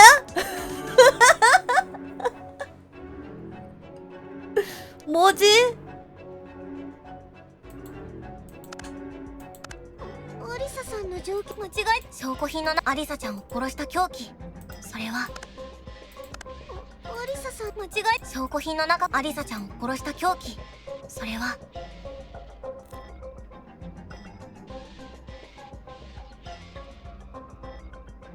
뭘까? 이건가? アリサちゃんが地下の冷地下はすごい。いやでも自分の私たちアリサちもし冷凍室が何アリサちゃんを殺した凶器。それは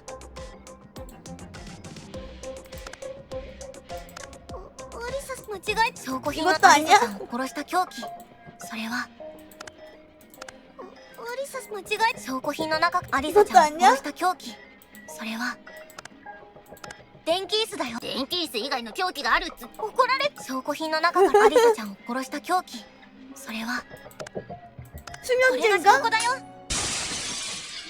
수면제에 これまでの議論で 중독돼서? ナノカちゃんを信じる。犯人がアリサちゃんを睡眠。まさかそのアリサちゃんを殺したオーバードーズだ。なんですオーバードーズ薬の過剰スタ確かにあの睡眠薬は今日でもオーバードーズされた。だって現場にはあの睡眠薬の色はでも現場には青い液体なんて残っていなく、アリサちゃんが飲んだってことじゃあエマッチはアリサちゃんに睡眠薬を飲ませた犯人。それはこの人だ。 메루르라는 거야? 얘라는 거야?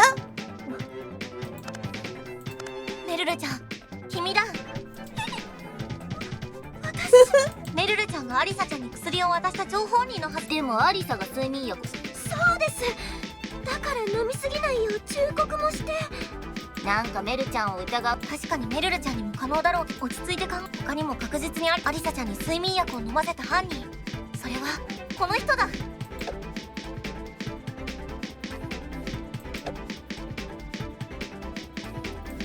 코코도 마셨으니까 그건가? エマさん間違い。落ち着いて他にもアリサちゃんに睡眠薬を飲ませた犯人。それはこの人だ。 아리사 본인이야? 犯人はアリサちゃんに僕やナノカちゃんが飲ませたわけなら犯人は死とアリサ。自分の歌そんなことないよ。仮に投票はどうなるのかしら。死者は魔女としてそれは獄長。はいはいこれは困でもまだ可能性のだそれはでも状況としてやれやれ全会一致で死とアリサに投票する全員の意見が一致した。ええああ、団子のようなことはやめてくださわかった。い。ええ、もうどうぞ。やるしかない。エマちゃん、ほんうん。それです。そうなら新しい証拠を提出するわ。 증거가 있어? これよ。それって？アルミの蓋よ。少しなんでそんなもんも。いいわ。それじゃあまずはそれを説明してあげる。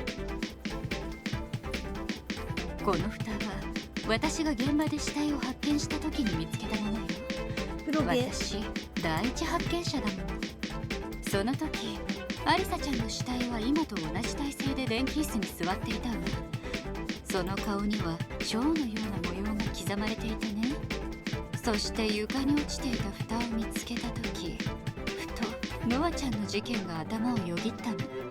このままじゃ自分が疑われるかもってね。もしかしてダイイングメッセージでしょうか？そうね、あの時と同じくアリサちゃんが犯人を告発するために残したなんて言われたらたまらないでしょ。だって明らかに蝶の模様なんだもの。でもマーゴちゃんにはでもこんな証拠も。でも私アリサちゃんはお願いエマ。マーゴちゃんの証拠ならそれを証明しよう。昨晩 알리바이 때문에 明らか 왜 にするんだ。 숨겼어? 수상해. 私が現場で死体を発見した時にその時アリサちゃんの死体は今と同じだ。そして床に落ちていた蓋を見このままじゃ自分すかして。そうね、あの時と同じく。だって明らかに蝶の模様なんだもの。だから隠しておいた。問題終わりじゃん。証拠品やけどマーゴが殺したっていうアリさん。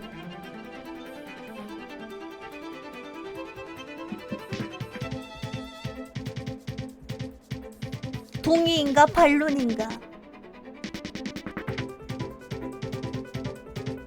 다잉 메시지였나? そうだねココちゃん。つまり本当にそれ悲しい。マーゴちゃんのならそれを証明しよう。昨晩ここで何が起こったのかあにんだ明らかにする。この蓋は私が現場で死体を発見したその時アリサちゃんの死体は今と同じ。そして床に落ちていた蓋を見このままじゃ自分すかして。そうね、あの時と同じく。だって明らかに蝶の模様なんだ。だから隠しておいたの。問題終わりじゃん。やけどはマーゴが殺す。そう思われても仕方なくな。そうごめんなさいね。でもエマちゃんは私のことを信じてくれるわよね。だってエマちゃんはさっきアリサちゃんの自殺だって断言してくれたんだもの。今さら意見を覆して私を裏切ったりなんて 어렵다. それはマーゴちゃんの証拠でもなら信じるんだ。みんなのことを。この蓋は私が現場で死体を発見した時その時時アリサちゃんの死体は今と同じ体勢。そして床に落ちていた蓋を見つけた時、このままじゃ自分すかして。そうね、あの時と同じく。アリスだって明らかにその蓋の模様はじゃあ悪いあらどうなんかバカ。マーゴなら 이것도 それを証 아니었어? 明しよう。昨晩ここで何が起こったのか明らかにする。この蓋は私が現場で死体を発見その時アリサちゃんの死体は今と同じ。そして床に落ちていた蓋を見このままじゃ自分すかして。そうね、あの時と同じく。だって明らかに蝶の模様なんだもの。だから隠しておいた。問題終わりじゃん。やけどはマーゴが殺したっていうアリサのダイイング。犯人が蝶だ。一応聞くけどそう残念ですけどそうとマーゴちゃんのならそれを証明しよう。起こっ 어려워. たのか明らかにするんだ。この蓋は私が現場で死体を発見した時その時アリサちゃんの死体は今と同じ。そして床に落ちていた蓋を見このままじゃ自分すかして。そうね、あの時と同じく。だって明らかに蝶の模様なんだもの。だから隠しておいた。問題終わりじゃん。やけどはマーゴが殺したっていうアリサ。それはおかしいよ。 이거였어? アリサちゃんのはでも実際現象それはそしてもうアリサちゃんのやけどが事故だった証拠。それはこれだ。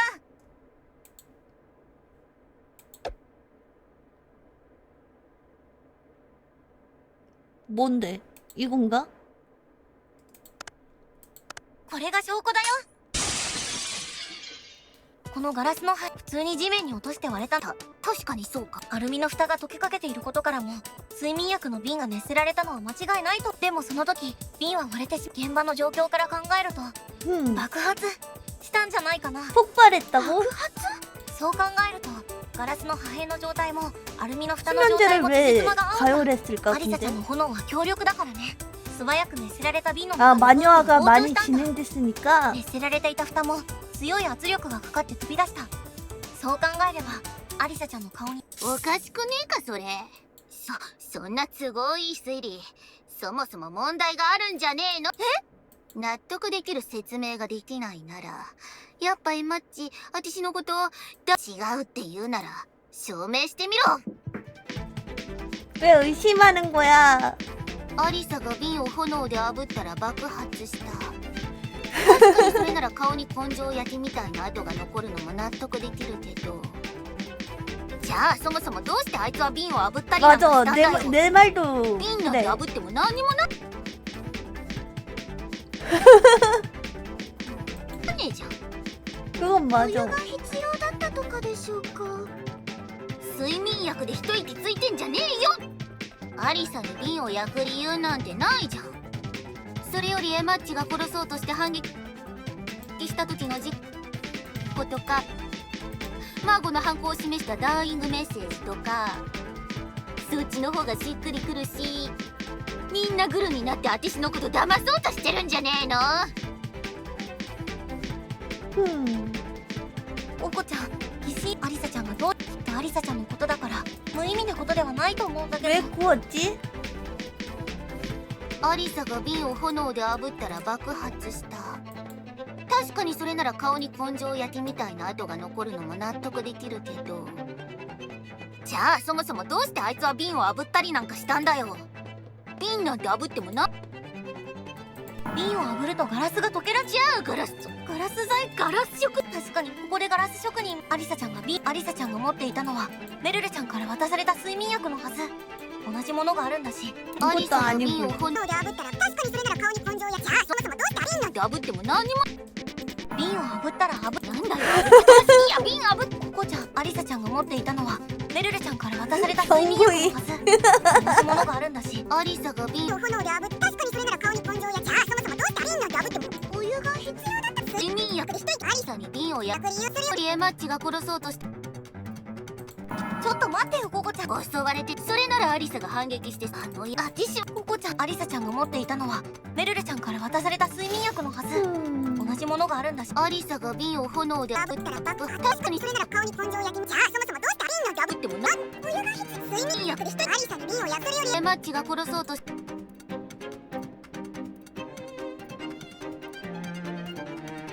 事故の可能性なんてない。じゃあどう事故だのく。そんなココちゃん、アリサちゃんが持っていたのはメルルちゃんから渡された睡眠薬のはず。同じものがあるんだ。アリサが瓶を炎で炙確かにそれなら顔に根性 어 마구가 한 거라고? お湯が必要だ。睡眠薬でアリサに瓶を焼くよよりエマッチが殺そう。賛成だよ。 다잉 메시지라고? アリサちゃんが瓶を熱したと。そうじゃない。はだとしたら瓶を熱した。アリサちゃんは死にながら僕たち。アリサちゃんが睡眠薬の瓶を燃やしたのはこの人のことを伝えたかったんだと思う。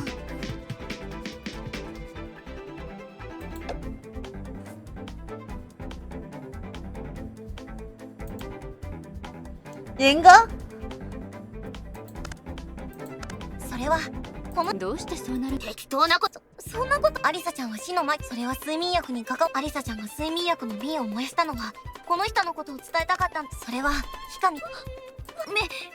アリサちゃんはメルルちゃんが犯人だって。そう僕たちが勘違いしないよう証拠となる痕跡を消そうとしたんだ。アリサちゃんが 오 消したかったもの、それは睡眠薬のラベルだよ。 마음은 아직 따뜻하니까 ラベル。なるほどね。アリサちゃんが渡された睡眠。そうアリサちゃんは死の直前もしそのラベルが発見されたらアリサちゃんはメルだからとっさにメルルちゃんに罪を着せ。私がメルちゃんをかばったっていうの。自分があとちょっとで。そうだよ誰も巻き込まずに一人で死のうとしたんだ。そんな。そうでもエマちゃん、それはね、納得するためにはそれについて話す必要があると思う。또 뭔데? 人を殺すには動機が必要だわ。たとえ殺す相手が自分自身だとしてもね。どうしてアリサちゃんは自ら死を選んだのかしら。睡眠薬を必要としていたのは確かです。だから普段から夜眠れないぐらいに悩んでいたのだと思います。そりゃこんなとこに長くいたら頭もおかしくなるっての。飯だってまずいし、部屋だって不気味で汚いしっていうが監禁されててまとまっていられるやつなんているわけないじゃん。けど何か自殺のきっかけになるものはあったんじゃないかしら。見ようによってはそれがアリサちゃんを殺した犯人とも言えるかもしれないわね。もしアリサに自殺をそそのかしたやつがいたら投票するってこと？私は別にその人に投票しても構わないと思ってるわ。これは魔女裁判。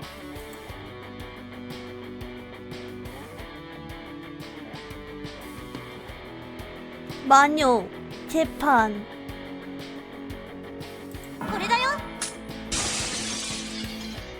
アリサちゃんが死んだ理由、それは何か心当たりがあるのかしら。アリサちゃんが魔女のことで思い悩んでいた理由を示す証拠品、それは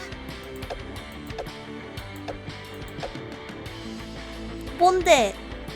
이건가? たくさん睡眠薬をそれは悩んだ結果。マッチ、さっきまでの記憶力をアリサちゃんが気にしていた魔女、アリサちゃんが魔女のことで思い悩んでいた理由を示す証拠品、それはこれが証拠だよ。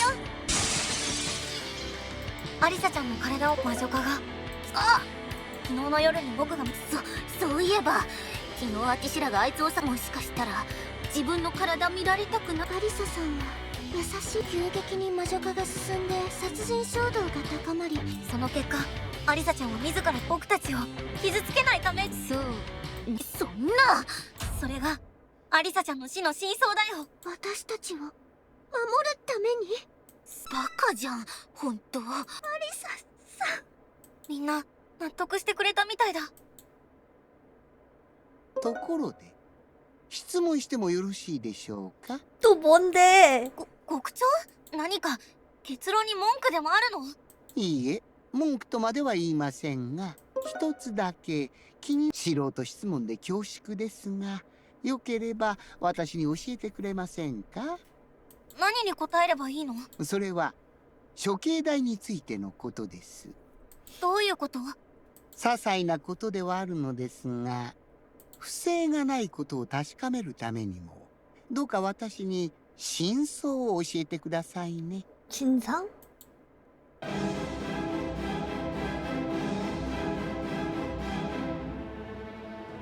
무엇을?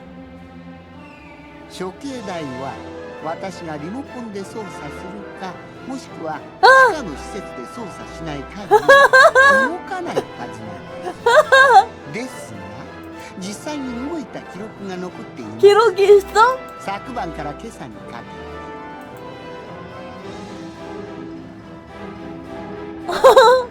지하에서 조작한 인물. 오작동했다. 조작한 인물이 있나? これだよ。昨日地下で操作した人物がいるんだ。それは설마 나야? 나냐고. 나야. それは僕だよ。 맞아. どういうこと？今地下を調べているナノカちゃん。朝に処刑台が動いたのは、まずは昨日あったことの、昨日偶然地下に通じる隠室、そこで僕閉じ込められちゃって、操作パネルっぽいもの、もしかしたらその時の僕の操作で。隠し通路？マッチがナノカの言ってた黒幕だったり。僕が黒幕だったらこんなこと正直。なるほど、そうだったんですね。地下に入ったけど僕は処罰されたりするの？いいえ、別に地下の管理室に入ってはいけないなんてルール。よかった。ならもっと堂々と地下の調査ができるかも。ちょっといいかしら。待って。え？ねえメルルちゃん。 안 돼! アアリサちゃんの飲んだ睡眠薬について改めて一度に大量に摂取すると、それはあの瓶に入っていた分を本数상태？その後おそらく24時間。やっぱりそういうこと。なんでそんなこと確認すんの？そう思っていたわ、さっきまでは。 뭐야? どういうこと？昨晩アリサちゃんは睡眠薬を、もし昨夜の時点でアリサちゃんが生きていたとしたら、 뭐야? その後アリサちゃんは眠った状態で地下に送られた。それならアリサちゃんの死因は睡眠薬によるオーバードーズではなくて凍死になるんじゃないかしら。それって。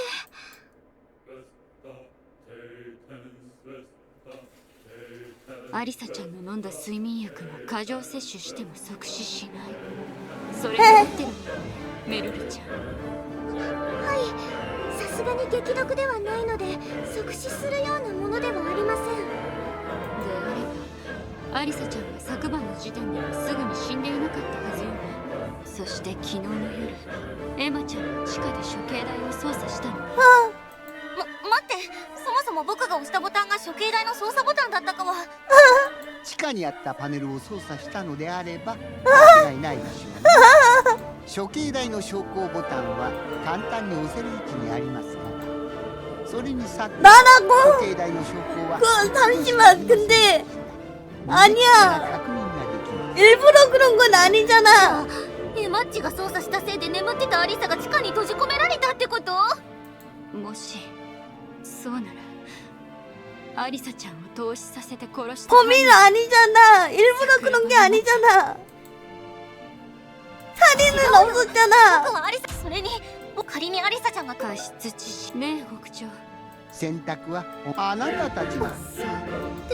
でもアリサちゃん最初から自殺を少なくとも。ですがアリサさんが早くでもそれはこれは事故だよ。本当かよ。そんなんお前が黒幕で地下のそんなことないよ。眠っていただけのアリサちゃんをエマちゃんが電気、そしてリフトを操作してエマちゃんが黒幕なり。そんなこと。でもしていない証拠はありません。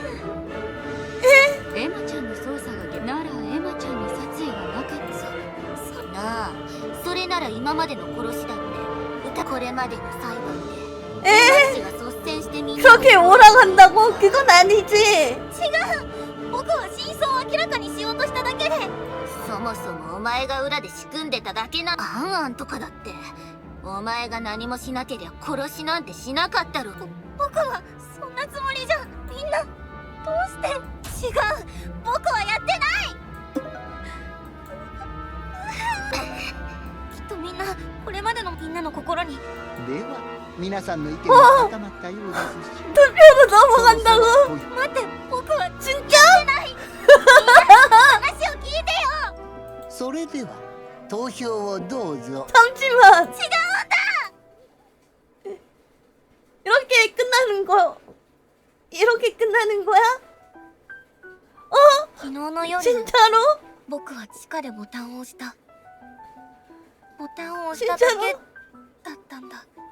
みんな信じてくれないけれど、本当に僕にアリサちゃんを殺す気なんてなかったんだ。おそらくアリサちゃんはその時裁判所でメルルちゃんからもらった睡眠薬を飲んでいた。自殺をするために。アリサちゃんは裁判所で処刑された子たちのことでも思い出していたのかもしれないね。けれどアリサちゃんは睡眠薬を飲み干した後で一つの問題に気づいたんだ。睡眠薬の瓶にはメルルちゃんの名前が書いてあった。このままではメルルちゃんが疑われてしまう。だからアリサちゃんはメルルちゃんに疑いが向かないよう慌てて魔法でラベルを燃やそうとしたんだ。でもそのせいで瓶は砕け散った。その衝撃でアリサちゃんの顔には火傷が残って、そして意識を失ったんだ。その後僕は知らずに地下でボタンを押してしまった。 그렇게 それによ 죽었다고? ってアリサ 진짜? ちゃんは眠ったまま地下で氷漬けになってこれは事故だったんだ。 사고잖아. 이게 어떻게 そして 살인죄로? 時間経過とともにアリサちゃんの凍りついた体は溶けて、その髪や服を湿らせた。アリサちゃんが自殺しようとした理由は、おそらく魔女化が進行していたせい。僕たちをその手にかけないよう。だから 세상에. これは僕のせいじゃない。僕が悪いんじゃ。 투표로 마녀에 선출된 것은 에마였다. 에마의 귓가에 두근두근두근하고 격렬하게 고동이 뛰고 있다. そんな僕がアリサちゃんを殺した。僕が処刑される。エマさん。どうしよう、どうしよう、どうしよう。 눈앞이 빙글빙글 돌고 시야가 일그러진다. 너무나도 충격적인 일에 다리가 덜덜 떨리기 시작한다. 내가 눌러야 돼? 아!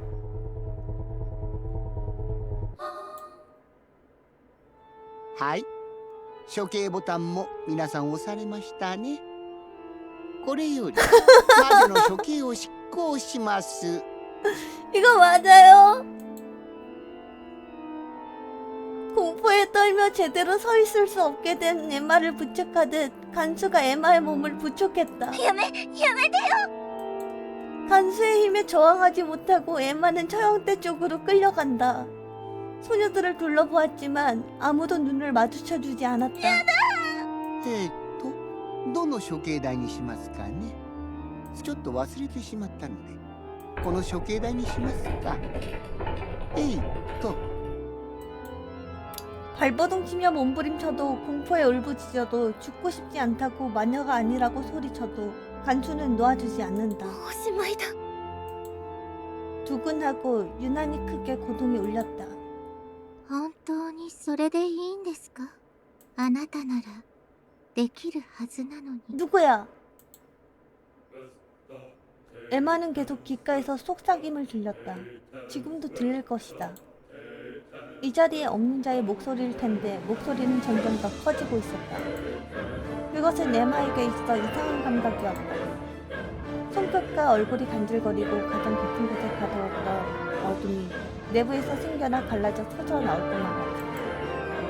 깜짝 놀라 손가락 끝을 보니 손톱이 날카롭게 자라나 있었고 손가락 끝이 살짝 변형되어 있었다. 魔女か。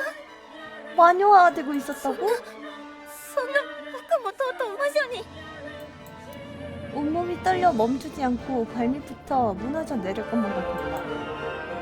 모든 것을 포기하고 들려오는 속삭임을 받아들여 버릴 것만 같다. 절망한 에마의 눈앞에 천천히 취향대가 솟아올랐다. 눈앞이 캄캄했다. 더 이상 더 아무것도 보이고 싶지 않아 눈조차 감았다. 그 에마의 귀에 소녀들의 비명이 들려왔다. これは一体どういうことなの？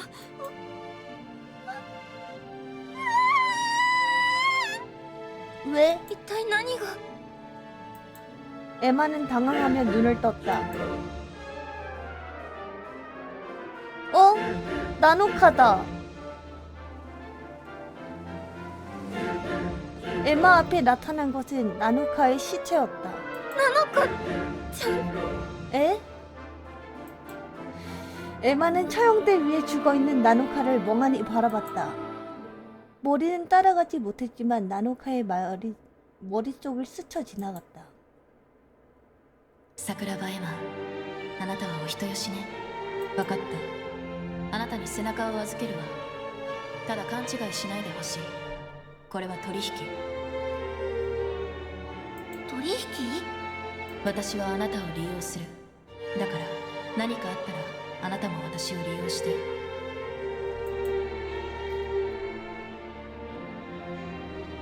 나노카를 생각하며 뺨을 타고 흐르는 눈물이 ナ 뜨겁다. ノカちゃんは殺された。ここで僕が処刑されるわけにはいかん。僕は魔女にならない。今度こそ本物の魔女を見つけるんだ。 에마는 굳은 표정으로 교도소장을 노려보았다. 裁判の申請をします。ナノカちゃんは殺されている。これは 이렇게 そ 살아남으려고? の裁判を執り行わないといけない。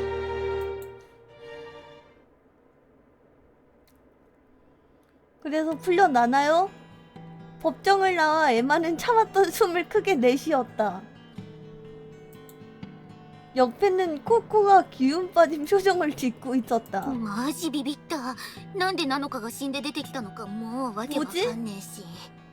まあでもエマッチにとってはありがたい展開だよな。首の皮一枚つながってよかったじゃん。 이렇게 4챕터 끝난다고? ナノカちゃんが殺されててよかったわけなんてない。でも確かに僕は自分が生き延びるためにナノカちゃんの死を利用した。 처형대에서 나노카의 시체가 나오자 에마는 필사적으로 교도소장을 설득했다. 자신은 중요한 증인이다. 나노카 사건의 진상이 밝혀지기 전에 처형은 해서는 안 된다라며. 결과적으로 교도소장은 마녀 재판은 다시 하는 것을 마지막에 승낙했고 짧은 시간 동안 수사도 허락되었다. 다음 재판까지 수사에 허락된 시간은 단 1시간뿐. 아, 추하다, 추해. 추하다. 오늘 게임은 여기까지 마치겠습니다. 진짜 추하다.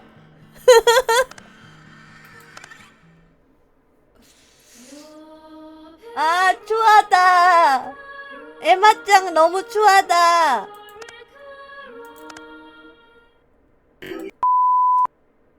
에마 너무 추해. 에마 너무 추하다. 조금만 더 하면 이 대차 끝낼 것 같다고요? 그치만 야미오 이제 쉬고 싶고 야미오 이제 밥 먹고 싶고 부장 죽어버릴 것 같고 목 아프고 이제 가면 안 될까? 가면 안 될까? 안 돼요?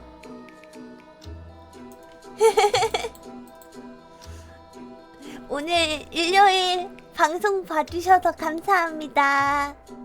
안녕. 바이바이.